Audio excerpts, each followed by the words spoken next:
Nach Liechtenstein auszuwandern, das klingt erstmal ziemlich exotisch. Viele können sich gar nicht vorstellen, dass das wirklich klappt. Könnte Liechtenstein auch für dich eine Option sein? Ist es vielleicht realistischer, als du denkst? Mit diesen Fragen wollen wir uns einmal in diesem Video hier auseinandersetzen. Ich nehme dieses Video hier gerade aus Sansibar übrigens auf. Wir waren hier mit einer Gruppe von 35 Personen, Mandanten für uns, die interessiert sind, in Sansibar hier eine Plan B-Immobilie zu erwerben oder tatsächlich im Rahmen ihres Plan A hier nach Sansibar umzuziehen. Sansibar ist eine wunderschöne Insel. Hier passiert gerade wahnsinnig viel. Und es gibt hier eben zwei deutsche Brüder, die in Tansania aufgewachsen sind, die hier eine deutsche Stadt, die nennt man Fumba Town, gerade bauen. Es stehen schon über 1000 Einheiten. Insgesamt werden 5000 Einheiten gebaut. Das wird also ein interessantes Zentrum werden für ein internationales Publikum, das dort leben wird, natürlich in dieser wunderschönen Umgebung, auf dieser wunderschönen Insel. Tolles Wetter, tolles Meer. Wenn das für dich auch interessant ist, dann schau dir einmal hier die Links im ersten Kommentar zu diesem Video an. Wir machen noch zwei weitere Reisen nach Sansibar dieses Jahr mit Daniel und mir. Vielleicht hast du auch Zeit, mit dran teilzunehmen. Es sind noch wenige Plätze frei. Wir würden uns freuen, dich dort zu begrüßen. Und natürlich, wenn du eine Immobilie in Sansibar erwirbst und dort 100.000 US-Dollar in diese Immobilie erwirbst, dann hast du lebenslange Steuerfreiheit auf ausländische Einkünfte. Und inländische Einkünfte, zum Beispiel aus Mieteinnahmen, wenn du jetzt deine Immobilie an Feriengäste vermietest, sind mit weniger als 10% zu versteuern. Also auch steuerlich natürlich hier sehr attraktiv. Eine lebenslange Aufenthaltsgenehmigung und eben lebenslange Steuerfreiheit auf ausländische Einkünfte. Kommen wir nun aber zurück zu unserem eigenen Thema und das ist Liechtenstein. Liechtenstein ist tatsächlich für viele fast so exotisch wie Sansibar. Man kann sich nicht so richtig vorstellen, dahin auszuwandern, weil viele es für unmöglich halten. Manche Quellen online sagen, dass es so schwierig ist, nach Liechtenstein auszuwandern wie in den Vatikan. Ist das wirklich so? Nun, mit dieser Frage wollen wir uns in diesem Video einmal beschäftigen. Vielleicht zunächst noch ein paar ganz grobe Fakten zu Liechtenstein. Liechtenstein ist ein winziges Land zwischen der Schweiz und Österreich gelegen. Ungefähr eine Stunde Fahrzeit von Zürich, 80.000 Einwohner. Steuerlich gesehen ist Liechtenstein ungefähr so attraktiv wie die Schweiz, vielleicht wie die steuergünstigen Kantone in der Schweiz. Also maximal zahlst du so rund 20% Steuern da. Es gibt auch eine sogenannte Pauschalbesteuerung, eine Besteuerung nach Aufwand. Dort wird dann letztlich die Steuer auf Basis deiner Lebenshaltungskosten ermittelt. Das kennt man ja aus der Schweiz. Viele Formel-1-Rennfahrer wurden dort so besteuert. Das ist ein außerordentlich günstige Besteuerungsmodelle. Erbschaftssteuer gibt es nicht, Schenkungssteuer gibt es nicht, Vermögensteuer gibt es, also auch hier ähnlich wie in der Schweiz, wenn auch in sehr geringem Umfang. Unternehmensbesteuerung ist natürlich interessant, 12,5%. Körperschaftssteuer muss hier bezahlt werden auf die Gewinne einer Körperschaft, einer Gesellschaft in Liechtenstein. Viele kennen den genauen internationalen Status von Liechtenstein nicht. Liechtenstein ist kein EU-Mitglied, aber Liechtenstein ist Mitglied im EWR, also des Europäischen Wirtschaftsraums. Das ist die Schweiz übrigens nicht. Was heißt es, wenn man Mitglied im EWR ist? Das heißt im Grunde genommen, dass man ein passives Mitglied der EU ist. Also man übernimmt hier im weitesten die Gesetze der EU, kann aber selbst nicht mitbestimmen.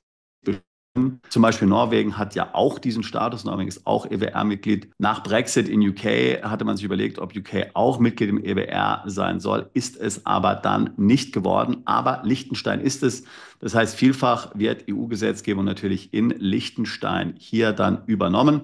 Das kann jetzt positiv sein oder negativ natürlich. Mir ist klar, dass viele von euch der EU kritisch gegenüberstehen und das aus gutem Grund. Da muss man sich dann natürlich überlegen, ob hier ein Umzug nach Liechtenstein tatsächlich Sinn machen würde. Wie kann man nun nach Liechtenstein umziehen? Wie erhält man dort eine Aufenthaltsgenehmigung? Nun, insgesamt werden pro Jahr nur ungefähr 100 Aufenthaltsgenehmigungen hier erteilt und es gibt zwei Methoden, wie diese letztlich beantragt werden können. Einmal kann man hier eine Aufenthaltsgenehmigung bei der Regierung beantragen, wenn man zum Beispiel hier eine Arbeitsstelle in Liechtenstein hat und dafür in Liechtenstein wohnen muss. Und dann gibt es auch noch eine Verlosung, an der jeder letztlich teilnehmen kann. Bei den Aufenthaltsbewilligungen gibt es wieder Unterscheidungen, nämlich es gibt ein Kontingent für jene, die in Liechtenstein erwerbsmäßig arbeiten. Das kann natürlich auch bei deiner eigenen Gesellschaft sein. Du kannst bei deiner eigenen Gesellschaft angestellt sein. Und dann gibt es im Grunde Aufenthaltsbewilligungen für Privatiers. Das heißt also Personen, die letztlich in Liechtenstein nicht arbeiten wollen und dann auch nicht arbeiten dürfen. Die dürfen dort keine Anstellung annehmen, typischerweise eben Personen, die zum Beispiel Erträge aus Kapitalvermögen haben. Jetzt bei dieser Auslosung werden tatsächlich nur ein paar Dutzend Aufenthaltsbewilligungen hier verlost, aber es ist eben nicht so schwierig wie zum Beispiel die Green Card Lottery in den USA, denn es nehmen auch nur ein paar hundert an dieser Auslosung teil. Ich kenne einige Mandanten, die bei dieser Auslosung hier eine Aufenthaltsbewilligung für Liechtenstein erhalten haben. Ich kenne auch zum Beispiel ein Paar, beides sind Österreicher, Mandanten von uns, die sind aber nicht verheiratet. Sie haben beide unabhängig voneinander an der Auslosung teilgenommen und haben beide unabhängig voneinander die Aufenthaltsbewilligung für Liechtenstein erhalten. Also jeder, der daran Interesse hat, den würde ich auf jeden Fall ermutigen, sich mit diesem Thema zu befassen. Denn tatsächlich ist es nicht so schwierig, wie man denkt. Aber man muss natürlich, wie gesagt, bei den Aufenthaltsbedingungen, zumindest bei dem einen Kontingent beachten, dass man zunächst mal eine Anstellung in Liechtenstein haben muss. Ja? Wie gesagt, das kann bei deiner eigenen Gesellschaft sein oder eben bei einem Arbeitgeber. Viele Arbeitnehmer, die in Liechtenstein arbeiten, sind ja einfach nur Grenzgänger. Das heißt, sie wohnen in der Schweiz oder sie wohnen in Österreich und fahren dann jeden Tag hier an ihre Arbeitsstelle. Wie man ein solches Gesuch also hier stellen würde oder eben an der Auslösung teilnimmt, das muss man sich dann hier genau überlegen.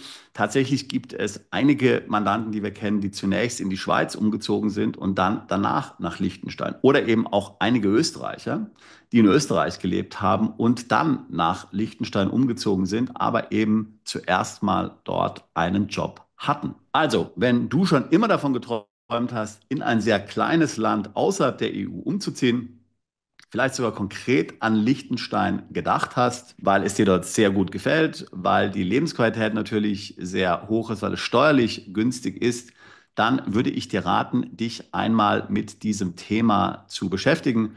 Es gibt hier vielfach Informationen online und natürlich haben wir auch Kontakte zu guten Steuerberatern und Rechtsanwälten in Liechtenstein und können dir hier weiterhelfen. Also, egal ob es Sansibar sein soll oder Liechtenstein, zwei Orte, die vielleicht nicht unterschiedlicher sein können. Wenn du dich mit dem Thema Auswandern beschäftigst oder mit dem Thema Plan B, dann würde ich mich freuen, mit dir ein Beratungsgespräch zu führen. Wie du sehen kannst, sind wir seit fast 20 Jahren dabei, Mandanten genau bei diesen Fragen zu unterstützen. Hier geht es meistens eben um Steueroptimierung, Vermögensschutz, sich aus dem Hamsterrad zu befreien, das das Leben ja vielfach geworden ist. Und wenn all das Themen sind, die auch dich interessieren, dann würde ich mich freuen, auch dich alsbald zu unseren Mandanten zählen zu können. Bist du Unternehmer, Freiberufler oder Investor? Zieht es dich schon lange ins Ausland? Mach heute den ersten konkreten Schritt in eine Zukunft mit mehr Geld und mehr Freiheit. Buche ein Beratungsgespräch mit Sebastian und seinen Kollegen. Unsere Kanzlei unterstützt Mandanten wie dich dabei, deine Steuerlast legal zu reduzieren, Vermögen aufzubauen und zu schützen und deine persönliche Freiheit zu maximieren. Profitiere jetzt von unserem Fachwissen und unserem Netzwerk. Gehe zu mandatierung.com und werde Mandant unserer Kanzlei.